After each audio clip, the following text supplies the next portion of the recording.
Greetings, YouTube. I'm Will Morin, and Tokyo is under attack! Because I'm talking about Japanese superheroes today on Versus the Bomb.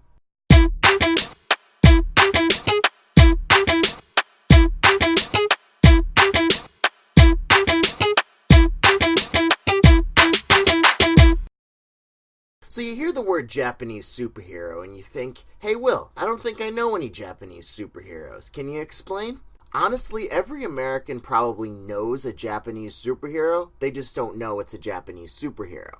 Kind of like how most Americans don't know that their neighbor's a Russian spy.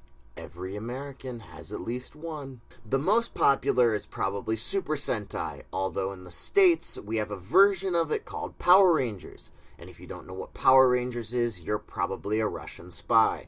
If you are of the spy persuasion, Power Rangers is basically about a team of superheroes, each with a different colored suit, each with a different kind of weapon, each with a different, personality. You got your tough guy, you got your weak, nerdy guy, and they just fight giant monsters and have giant robot fights with their giant robots. Some of you may also recognize a superhero created by Toho called Ultraman. Ultraman started airing on American television when my parents were kids, so we've really had these characters in our culture for a while. Sorry, parents, for calling you old.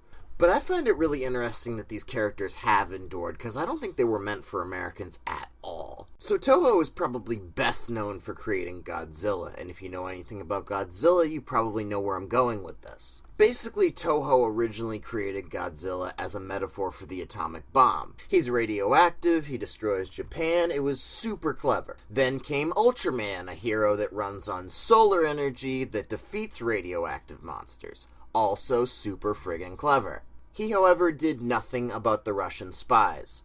Now, superhero stuff in general was very nuclear heavy back then, but we tend to only remember the American side of it. An example of that being Hulk. I don't think there's anyone who's ever been like, hey, you know which superhero I wish was real? Hulk.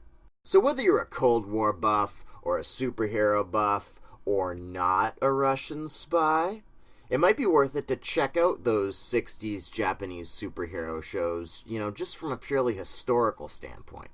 They're also really cheesy and funny and weird, so that's a plus. Once again, I'm Will Morin. If you liked this video, please subscribe to see more. Thank you in advance, and if you don't, also thank you just for viewing, because I like to thank everybody. I'm just a nice guy like that. Take care.